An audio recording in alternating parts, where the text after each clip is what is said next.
Thank you everyone. कार्यक्रम को शुरू करते हुए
राहुल रहेगा जो स्टेज पर आए और गोपाल जी आपसे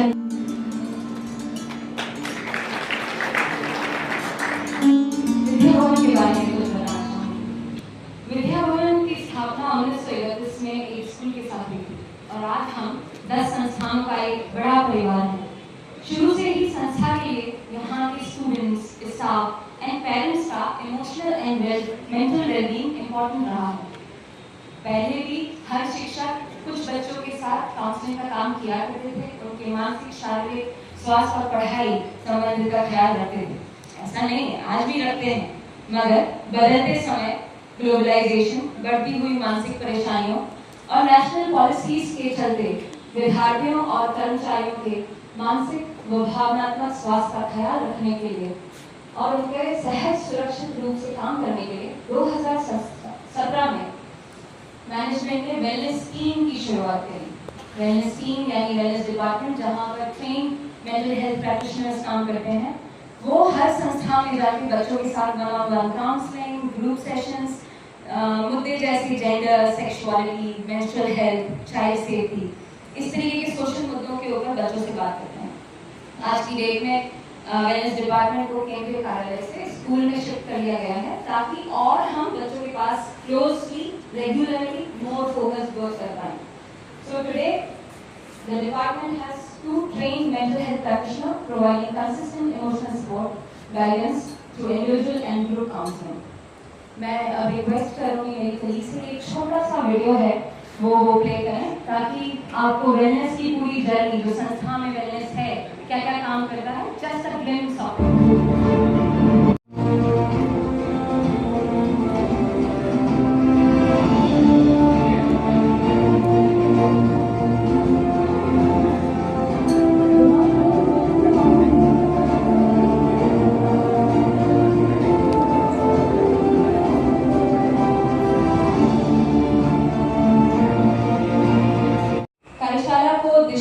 और आगे बढ़ाने के लिए सबसे ज़्यादा जो योगदान था वो हमारे सीईओ साहब का था।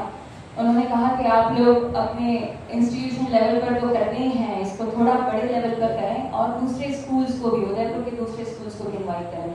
तो हमने इस बार बहुत सारे स्कूल्स को इन्विटेशन भेजा, जहाँ से 4 स्कूल्स हमारे साथ जुड़े हैं, Indo American, saint Anthony's, the study and sewing. So मैं उनकी शुक्रगुजार हूँ। अब मैं रिक्वेस्ट करूंगी अरुण चतुर्वेदी सर से कि वे आएं और 2 शब्द कहें कि स्ट्रेस मैनेजमेंट के संदर्भ में।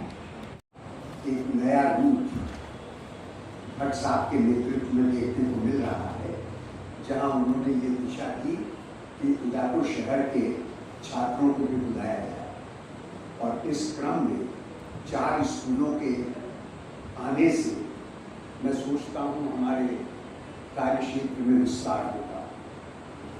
आज जहाँ तक तनावों की बात है, वो तनाव हर किस्म के हर जगह हैं और युवा पीढ़ी में कई तरह आकांक्षाओं के, भविष्य के, से कैसे निपटा जाए, इसके लिए मैं सोचता हूँ कि ये जो प्रयास आज है ये प्रशंसनीय है। और मेरा एक विश्वास है कि हम लोग इसी कार्यक्रम को आज नहीं रोकेंगे बल्कि आगे भी चलाते रहेंगे। और उस क्रम में मैं इस प्रयास का और अमेरिकन हॉस्पिटल से पधारे हुए डॉक्टर साहब का, जिलाधीश महोदय का, हंसराज जी का सबका स्वागत करता हूँ। धन्यवाद। Please come on stage and say a few words. सबसे पहले मैं विद्या भवन सोसाइटी को बहुत धन्यवाद दूंगा कि उन्होंने ये मुझे प्लेटफॉर्म दिया जिसपे इतने इम्पोर्टेंट सब्जेक्ट जो स्ट्रेस मैनेजमेंट फॉर टीनेजर्स जो एक सब्जेक्ट है उस पर आज की वर्कशॉप रखी। और बहुत सारे डिग्नेटरीज, अरुण चतुर्वेदी साहब, मामी साहब, स्टूडेंट्स यहाँ प्रेजेंट हैं। तो मैं थोड़ा इंटरेक्टिव से रखूँगा और 8-10 मिनट आप लोगों से बातचीत कर पाएंगे।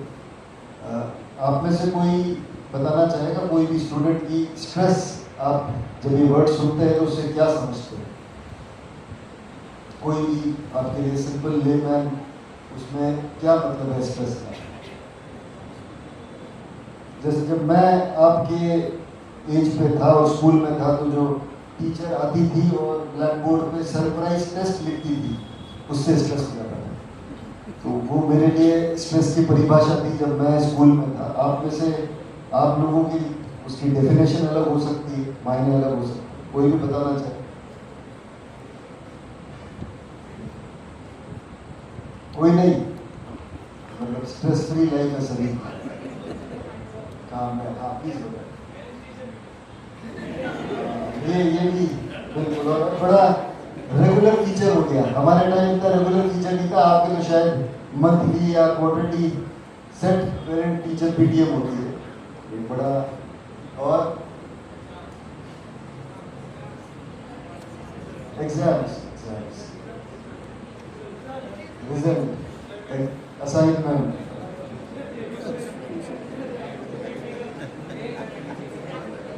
प्रैक्टिकल्स। तो जो आपने अभी ये 5-6 चीजें बताई, इसमें एक चीज क्या कॉमन है? एक चीज कॉमन ये है कि जब कुछ आपसे डिमांड किया जाए, कुछ एलिमेंट ऑफ सरप्राइज हो, कोई थ्रेट हो, जैसे उन्होंने कहा पीटीएम है, तो पीटीएम में थ्रेट होता है ना, पता नहीं टीचर क्या आज पेरेंट को बोल देगा, मम्मी को क्या बताएगा और फिर क्या होगा, या पापा को क्या बताएगा, तो वो भय, डर जो होता है। ये 3-4 चीजें कॉमन है। कभी भी आप स्ट्रेस को महसूस करेंगे, हमेशा आपको लगेगा कोई आपकी एग्जिस्टिंग सिनेरियो में कुछ चेंज हो गया। आप भी मान लीजिए आप सुबह 7 बजे उठने के या 6 बजे उठते होंगे स्कूल के लिए। कभी किसी दिन आपके स्कूल से असाइनमेंट आ गया कि आपको आज 4 बजे मॉर्निंग में रिपोर्ट करना है, वो भी स्ट्रेस क्रिएट करेगा। वो भी आपको लगेगा कि यार क्यों 4 बजे उठा दिया। या घर में 2-4 मेहमान एक्स्ट्रा आ जाए और आपको आपका रूम शिफ्ट करने के लिए कह दिया जाए, that will also create an stress. Similarly जब आप थ्रेट के उसमें रहेंगे तो आपको स्ट्रेस होगा। आज के उस युग में ये बहुत, कई बार हम इस बात को बड़ा लाइटली ले लेते हैं, और इसकी कितनी इंपॉर्टेंस है स्ट्रेस मैनेजमेंट वर्ड की, या स्ट्रेस एज अ कॉन्सेप्ट को डील करने की। और विशेष रूप से जिस एज ब्रैकेट में आप हैं, आप सब टीनेजर्स हैं, इस एज में जब आप बहुत सारे इश्यूज से डील कर रहे हैं, नॉट ओनली पढ़ाई से, करियर से, आपकी there are bodily changes, hormonal changes होते हैं, सब तरह के चेंजेस से आप सोसाइटी में अपने इंडिविजुअल रूप में आप कर रहे हैं, और वो बड़ी कॉम्प्लेक्स स्थिति बन जाती है, और उससे डील करना हमें आना चाहिए। आज का जो ये वर्कशॉप है, होपफुली रजत राहुल तनेजा साहब, तो तनेजा साहब आज इस टॉपिक पे बहुत डिटेल में आपसे चर्चा करेंगे, और आपको बहुत सारे स्ट्रेस जो रिलीवर्स है, स्ट्रेस मैनेजमेंट जो है उसको अच्छे से आप लोग कर सके, उस पर आपको वो करेगा। एक तरीके से टॉक रहेगी, पेप टॉक आपके साथ हो पाएगी, और आप उस पर सोच पाएंगे किस प्रकार से आपको इससे डील करना है। पर मेरा एक, जितने स्टूडेंट्स यहाँ बैठे हैं, आप सबसे एक बात ये मैं कहना चाहूँगा कि लाइफ बहुत बड़ी है, लाइफ बहुत फेजेस से मिलकर बनेगी। आज आप एक फेज में, स्कूल के फेज में हैं, बाद में आप कॉलेज में जाएंगे, फिर और कुछ करेंगे। कोई भी चीज़ जीवन का सब कुछ नहीं है। It is just part of life. हो सकता है आप में से कुछ लोग पढ़ाई का बहुत स्ट्रेस लेते हो, कुछ लोग नहीं लेते होंगे, है ना। आपने जिस क्लास में आप है, जो पढ़ने वाला बच्चा होता है, जो पढ़ने में अच्छा है, उसको लगता है कि जो नहीं पढ़ रहा है या जो पीछे बैठा है, बिल्कुल ध्यान नहीं दे रहा है, वो बिल्कुल रिलीव्ड है, रिलैक्स्ड है, वो क्यों है? तो ठीक है, उसका स्ट्रेस मैनेजमेंट का तरीका, उसने इस चीज़ को बहुत ज़्यादा तवज्जो नहीं दे रखी है। जिसने दे रखी है उसमें कोई गलत नहीं है, लेकिन आप लोगों को अपना स्ट्रेस मैनेजमेंट अच्छे से करना पड़ेगा। किसी भी चीज़ को दिल से इतना नहीं लगाना है कि जो आपकी लाइफ की क्वालिटी है उसको अफेक्ट करने लगे, आप मतलब इरिटेबल हो जाए, आपका व्यवहार खराब हो, आपको नींद नहीं आए, बेचैनी होने लगे, ये सारी चीज़ें नहीं होनी चाहिए। इतना इम्पोर्टेंट जीवन में कुछ नहीं, कोई रिलेशनशिप नहीं है, कोई पढ़ाई नहीं है और कुछ नहीं है। सभी चीज़ों को तरीके से हैंडल किया जा सकता है।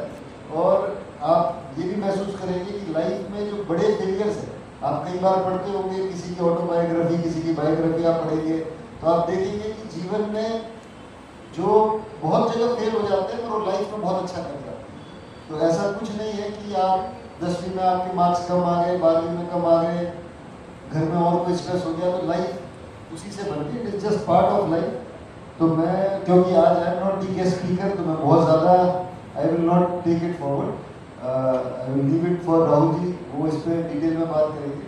पर कभी और सर आपसे मेरी रिक्वेस्ट रहेगी, कभी और भी कीप इंटरेक्टिव सेशन जहाँ हम जितने स्टूडेंट्स आज यहाँ आए हैं, इनके कुछ सवाल जवाब होंगे तो उनसे अपन एक इंटरेक्टिव मोड में बात कर सके। वो उनके क्या सोच है, क्या हो सकता है, वो कुछ सवाल मेरे से पूछना चाहे, आपसे पूछना चाहे, वी आंसर दें, उसको इस तरीके से रखेंगे। I wish all the students here all the very best. आप बहुत अच्छा करेंगे जीवन में, माय बेस्ट विशेस। और होपफुली किसी को यहाँ बहुत ज़्यादा स्ट्रेस नहीं होता है किसी को स्ट्रेस? ये वाली जो आवाज़ है, ये सबसे बढ़िया है, इसका मतलब बिल्कुल स्ट्रेस नहीं। तो बिल्कुल लाइफ में स्ट्रेस ना होने दें। Many have such good mentors, वो आपको बहुत अच्छे से डील करेंगे। हम टीचर्स को भी देख पा रहा हूँ कई सारे, वो भी आपको स्ट्रेस मैनेजमेंट में मदद करेंगे। लास्ट एक चीज़ मैं और कहना चाहूँगा,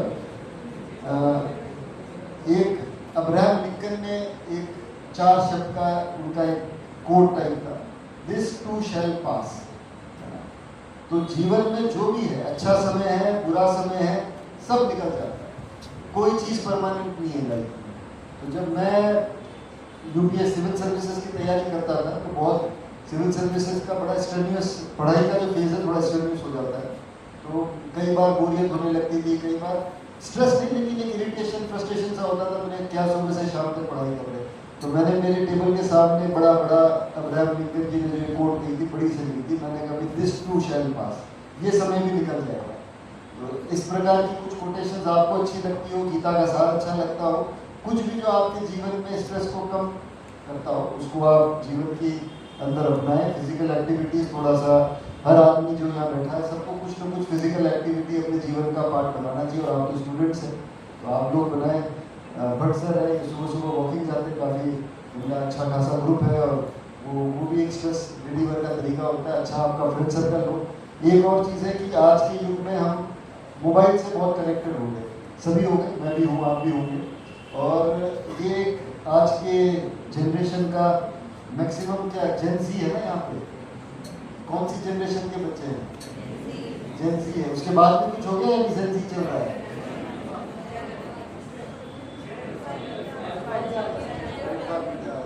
तो आप तो बहुत आगे आ गए, हम बहुत पुराने हो गए, लेकिन फिर भी जब जो 4-5 दोस्त फिजिकल कैपेसिटी में जो आपके दोस्त होंगे, जिनके साथ आप बैठ पाएंगे, कुछ स्पोर्ट्स खेल पाएंगे, मन हल्का कर पाएंगे, वो एनी डे आपके इंस्टा के, फेसबुक के, व्हाट्सएप के, जितने भी आपके हज़ारों की संख्या में हो सकता है दोस्त को, फॉलोअर जो भी है, उनसे 4 अच्छे दोस्त, 4 अच्छे आपके जो भी फैमिली का जो एक क्लोज सर्किट है या सर्कल है, वो आपका बहुत बड़ा स्ट्रेस रिलीवर बनेगा। और इनफैक्ट ये जितने सोशल मीडिया प्लेटफॉर्म से हो सकता है वो आपके स्ट्रेस को बढ़ाए, कम करने की वजह। तो थोड़े अच्छे मित्र रखें, अच्छे फ्रेंड्स रखें और लाइफ को ईजी रखें। Thank you. Our guest lecturer, Dr. Rahul Taneja, to please come on stage.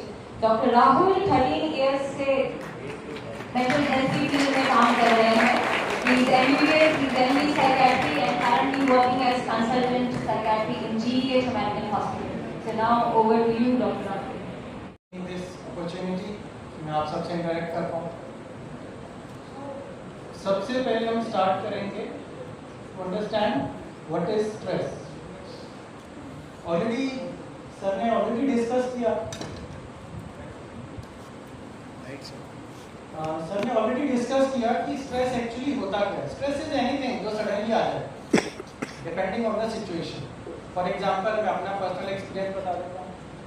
मुझे लगा कि यहाँ पे आईटीआई वाले स्टूडेंट्स होंगे, स्लाइड्स वैसे बनाए, यहाँ देखा या तो स्कूल वाले बच्चे भी हैं, so this can also become a stress कि अच्छा भैया वहाँ पे तो कुछ और होगा, बोलना तो मैं कुछ और है, so that can become a stress. But इसके अलावा भी बहुत सारे एग्जांपल्स होते हैं। यहाँ मैंने दो ग्रुप्स बनाए। For example not getting good marks, not getting good result in exam, not getting selected in a college, it can become a stress. On the contrary, अगर आपके अच्छे मार्क्स आ गए, that can also become a stress कि अगली बार भी अच्छे number लाने पड़ेंगे। आप एक अच्छे कॉलेज में पहुंच गए, that can become a stress कि यार अच्छे कॉलेज में आ गए तो अब आगे क्या, नेक्स्ट सेमेस्टर में अच्छे नंबर लाने होंगे। कॉलेज में पहुंच गए तो वहाँ पे भी, यहाँ पे भी स्कूल में हो, यहाँ पे बहुत सारे दोस्त हैं, वहाँ पे दोस्त नहीं है, that can become a stress कि नई जगह पहुंचा हूँ, अब यहाँ दोस्त नहीं है।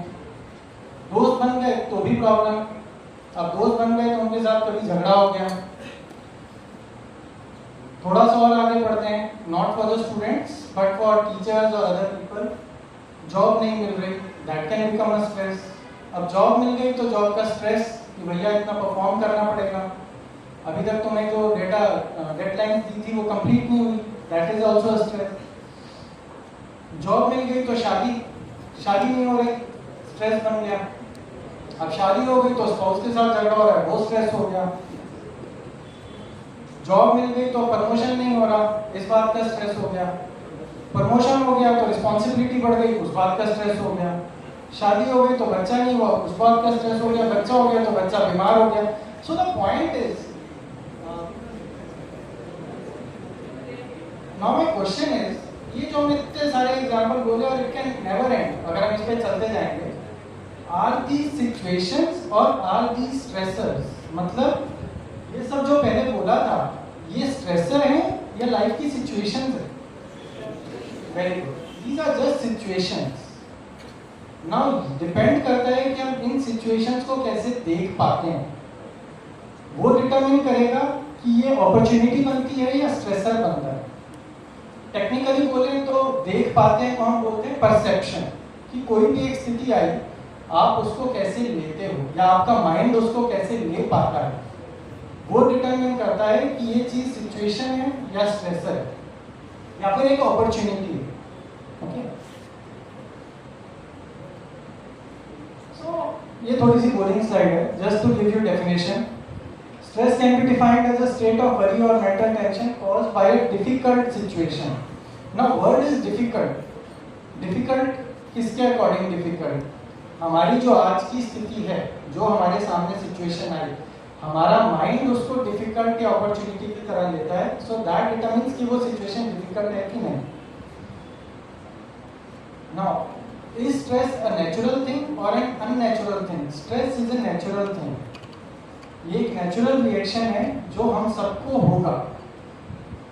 फॉर एग्जांपल जैसे सर ने बोला कि सुबह 4 बजे उठने को बोला तो स्ट्रेस हो गया, तो वो एक नेचुरल रिएक्शन है जो हम सबको फील होगा। बट अगर हम उसे एक अपॉर्चुनिटी की तरह लेते हैं कि यार अगर मुझे कोई सडनली बोले 4 बजे उठना है तो मैं उठ सकता हूँ, और इस दिन के बाद में मुझे पता है कि एक दिन 4 बजे उठना पड़ेगा तो मैं उठ जाऊंगा, next time that will not become a stressor for you.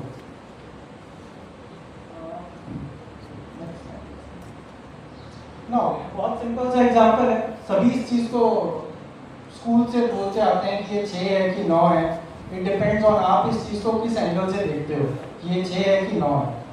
Okay, for example अगर कोई एग्जाम आया, जैसे सरप्राइज टेस्ट आया, हम उसे स्ट्रेसर की तरह भी फील करेंगे। ऑब्वियस बात है कि यार क्या होगा इसमें, पास होगा फेल होगा, ठीक है। बट द पॉइंट इज, अब जब हम बात करते हैं परसेप्शन की, नाउ नेक्स्ट चीज अपन ये डिस्कस करेंगे परसेप्शन क्या होता है। नाउ देखो, अगर कभी टेस्ट आया, सरप्राइज टेस्ट या फिर रेगुलर टेस्ट, तो वो टेस्ट क्यों लिया किसी भी टीचर ने? उस टीचर को भी तो पता है कि आपको नहीं पता था दैट यू आर प्रिपेयर्ड और नॉट। हो सकता है वो टीचर ये देखना चाहता हो कि आप कितना इस सिचुएशन को झेल सकते हो सकता है वो देखना ही नहीं चाहता हो कि तुम्हारे नंबर कितने आए, हो सकता है वो बस ये देखना चाहता हो कि भाई तुम रोज पढ़ते थे कि नहीं पढ़ते थे, तुम रोज क्लास में आंख खोल के कान खोल के बैठते थे या फिर बाहर सोचते रहते थे, बस वो इतना देखना चाहता था। और वो तुम्हें बस इतना फीडबैक देना चाहता था कि बेटा कान में क्लास में आंख और कान खोल के रख लिया करो, तब भी काफी कुछ हो सकता है। So this is what is perception. एक और एग्जांपल है, यूजुअली मैं अपने पेशेंट्स को देता हूँ, but I like that, so I would like to share with you. Suppose आप रात को बाइक पे या एक्टिवा पे कहीं जा रहे हो, ठीक है, थोड़ा अंधेरा है, 3-4 लोग सामने आ रहे हैं, यूजुअली हमें घबराहट होगी ना, क्यों? अभी तक उन 4 लोगों ने कुछ भी नहीं किया, बट होता क्या, हमारा माइंड परसीव करता है कि यार ये 4 लोग सामने आए हैं, हो सकता है लूटपाट करेंगे, तो हमारा माइंड घबराने लगता है। वहीं सपोज आप बाइक पे जा रहे हो और 4 बच्चे सामने आ रहे हैं, तो हमें लगता है कि यार उनकी हेल्प कर दे, पता नहीं परेशान तो नहीं है, जबकि लूटपाट वो भी कर सकते थे। So everything depends on how we take that particular situation. कोई भी सिचुएशन जो लाइफ में आती है उसको हम कैसे लेते हैं वो डिटरमिन करेगा कि स्ट्रेस फील होगा या फिर it may turn into an opportunity. तो ये परसेप्शन बनता कैसे है? क्योंकि बार बार हम बोल रहे हैं कि सिचुएशन आएगी, हमारा माइंड सोचेगा, तो उससे डिटरमिन होगा कि ये सिचुएशन स्ट्रेसर है या नहीं। परसेप्शन बेसिकली 2 तरीकों से बनता है, वैसे तो और भी मोटे मोटे 2 हैं। एक तो जेनेटिक मेकअप होता है, दैट इज प्योरली बायोलॉजिकल। बचपन से ही अगर आपने देखा हो कि कुछ बच्चे होते हैं बहुत शैतान होते हैं, 2-3 साल का बच्चा टिकता ही नहीं, भागता रहता है। कुछ बच्चे होते हैं एक बार बोलो बेटा वहाँ बैठना है, दे विल सिट डाउन। तो they have some genetic makeup, number 1। Number 2, हमारी अपब्रिंगिंग या हमारी सोसाइटी या हमारा स्कूल या हमारी family. For example, usually social anxiety सब बच्चों को होती है कि पहली बार जाके स्टेज पे खड़े होना बोलना सब घबराते हैं। अब ये डिपेंड करता है कि हमारे टीचर्स या हमारे बाकी कलीग्स कैसे रिएक्ट करते हैं अगर हम गलतियां करते हैं स्टेज पे, या हमारे पेरेंट्स कैसे रिएक्ट करते हैं अगर हम गलतियां करते हैं। अगर वो बोलते हैं कि ठीक है गलती हो गई कोई बात नहीं, बट तू गया तो था या तू गई तो थी स्टेज पे, that may change your perception. Stage पे जाके गलती करना कोई बड़ी बात नहीं। अगर मान लो रिलेशनशिप की बात करते हैं, बहुत कॉमन प्रॉब्लम बोलूं, I don't just came out of my mind, it came out of my word. Relationship issues की बात करें, बहुत कॉमन है आजकल कि स्कूल के बच्चे आते हैं या कॉलेज के इनिशियल फेजेस में बच्चे आते हैं कि रिलेशनशिप ब्रेकअप हो गया, अब हम क्या करें, हम किसी को बता नहीं सकते, पेरेंट्स को बता नहीं सकते। नो, इट डिपेंड्स कि आपकी सोसाइटी उस पर्टिकुलर सिचुएशन को कैसे लेती है। बेस्ट वे इज, अगर आप अपने सबसे क्लोज मेंबर जो भी आपके हो, क्लोज फ्रेंड्स हो, फैमिली हो, उनको बताते हो कि ऐसा ऐसा हुआ और उन्होंने और वो ऐसे रिएक्ट करते हैं कि इट्स ओके, हो जाता है, तो आप नेक्स्ट टाइम कोई भी प्रॉब्लम होगी तो आप उनको खुल के बता पाओगे। अभी आपसे बात करते करते मुझे एक मूवी का याद आ गया, थोड़े दिन पहले देखी थी, और कुछ समय पहले काफी कॉमन भी हुआ था ये ब्लू व्हेल या सम कोई वीडियो गेम्स आए थे जिसमें कि बच्चों को people were like threatening the child कि तू ये कर, नहीं तो ये कर देंगे, वो कर देंगे। प्रॉब्लम केवल उस हैकर की नहीं थी जो रशिया में या कहीं बैठा था, प्रॉब्लम कहीं ना कहीं हमारी सोसाइटी की भी थी जो बच्चों को इतना ओपन नहीं किया कि भाई मुझे कोई ब्लैकमेल कर रहा है तो मैं अपने टीचर्स को बताऊं या अपने पेरेंट्स को बताऊं या अपने फैमिली मेम्बर ग्रैंड पेरेंट्स को बता दूं या अपने दोस्तों को बता दूं। अगर बता देते तो शायद इतनी बड़ी प्रॉब्लम नहीं बन पाती। I will share one example with you of a case, patient only, not a student. एक बच्ची मेरे पास आई अराउंड 11th-12th क्लास की, अकेली है। तो आई सेड कि क्या हुआ, हिस्ट्री में उसने बताने लगी कि आई एम फीलिंग डिप्रेस्ड, मुझे सुसाइडल थॉट्स आते हैं। नंबर कहाँ से मिला? गूगल से मिला आपका नंबर। ठीक है, मैंने कहा चलो एक काम करते हैं, आपके पेरेंट्स को इन्फॉर्म करते हैं। शी वाज वेरी एडमेंट कि नहीं, मम्मी पापा को मत बताना। क्यों? बिकॉज वो पूछेंगे कि भाई क्यों ऐसा हो रहा है, वो बोलेंगे कि तेरे में कोई प्रॉब्लम है। The issue was she was in relationship with someone.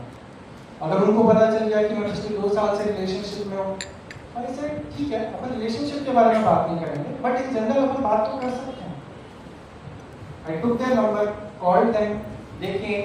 Initially because patient से प्रॉमिस किया था कि मैं रिलेशनशिप के बारे में बात नहीं करूँगा, तो नहीं करी। But parents themselves they started discussing with the child after going home। मतलब पेरेंट्स ने खुद बच्चे से बात करने लगे और बच्चे ने खुद सब कुछ बता दिया अपने पेरेंट्स को।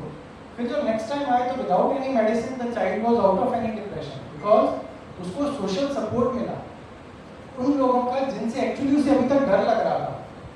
उसको प्रॉब्लम रिलेशनशिप की नहीं थी, प्रॉब्लम ये थी कि मम्मी पापा को पता चलेगा तो पता नहीं वो क्या बोलेंगे। बट जब उसको पता चला कि मम्मी पापा ने कुछ नहीं बोला, उन्होंने थोड़ा समझाया, बेटा चलता है, होता है, तो बता तो सही, देखेंगे। उसने सब कुछ बताया तो एक्चुअली बात इतनी बड़ी थी नहीं। Now, are our perceptions permanent? No, हमारे perceptions permanent नहीं होते। For example, इस बच्चे की बात करें, पहले perception क्या था कि मम्मी पापा को अगर पता चलेगा तो वो पता नहीं क्या कर देंगे। बट जब बाद में उनका रिएक्शन ऐसा रहा, तब perception about her parents change हुआ उसका कि भाई मैं बता सकती हूँ, कुछ बड़ी बात नहीं होगी, मैक्सिमम क्या होगा, डांट ही तो पड़ जाएगी, इससे ज़्यादा तो कुछ नहीं होगा। तो अभी तक अपन ने देखा कि भाई स्ट्रेसर बोलने। मेरा सवाल ये है कि उस सोर्स को कैसे आइडेंटिफाई करें, और अगर हमें वो सोर्स पता चल गया है तो उसको आइडेंटिफाई करने के बाद हम कैसे ये चीज़ पहचाने कि हम किसको बता सकते हैं और किसको नहीं। बिकॉज काफ़ी बार ऐसा होता है कि लोग चीज़ें समझते नहीं बट एक एक्ट करते हैं कि वो उसको समझ गए हैं। Thank you. Good, okay. So बेचैनी हो रही है, चिड़चिड़ाहट हो रही है, बट समझ नहीं आ रहा क्यों हो रहा है। This is the toughest part two solve any stressor, because अगर ये समझ में आ गया तो सॉल्व हो भी जाएगा। इसके लिए सबसे पहले तो ये कि उस समय नहीं समझ में आ रहा, हट जाओ उस जगह से। थोड़ी देर बाद जब दिमाग थोड़ा शांत हो जाए, सवाल पूछना, फिर भी नहीं समझ में आए, फिर अब आता हूँ किससे पूछना जो आपकी मदद करेगा। Already as we have discussed, सबसे पहले अगर आपको लगता है कि आप अपने पेरेंट्स से वो सवाल पूछ सकते हो तो पूछो। क्यों? एक और चीज़ बता रहा हूँ, मुझे समझ क्यों नहीं आया, मुझे बेचैनी हो रही है तो मुझे समझ क्यों नहीं आया ना, वो इसलिए समझ नहीं आया बिकॉज जब हम एंशियस होते हैं तो हमारा माइंड उतना चल नहीं पाता। ठीक है, फॉर एग्जाम्पल कभी कभार होता है कि हमने खूब पढ़ाई करी, एग्जाम देने गए, वाइवा देने या प्रैक्टिकल देने, सर ने सवाल पूछा और ब्लैंक, कुछ नहीं आता।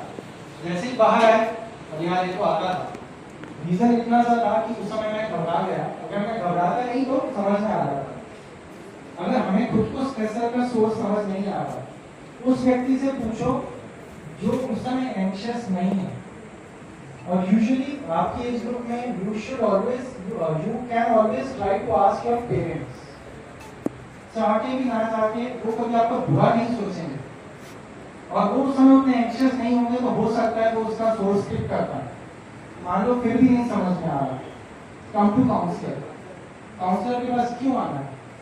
देखो हमें लगता है कि हमारी प्रॉब्लम बहुत यूनिक है, होती भी है, बट काउंसलर के पास वैसे बहुत सारे लोग आ चुके हैं जो सिमिलर प्रॉब्लम, कैन नॉट से सेम, सिमिलर, उनके लिए आपकी प्रॉब्लम को पिक कर पाना थोड़ा आसान होता है। फिर भी नहीं हो रहा, go to a clinical psychologist और साइकियाट्रिस्ट, बिकॉज देन कुछ साइकोलॉजिकल टेस्ट होते हैं, उसके द्वारा भी पता चल जाता है प्रॉब्लम। That is what. अब जैसा आपने नेक्स्ट पूछा कि कभी कभार हमें लगता है कि हमने इस बंदे से अपनी प्रॉब्लम तो शेयर करी बट इसको समझ नहीं आ रहा, या फिर ऐसे ऊपर की तौर पर वो भी आ रही, टेंशन मत लो, होता है।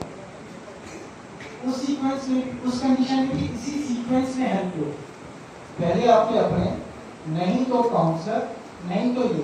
बिकॉज जब आप काउंसलर या प्रोफेशनल के पास जाते हो वो कभी ऐसा नहीं बोलेगा अरे चलता है, बिकॉज उसको पता है कि चलता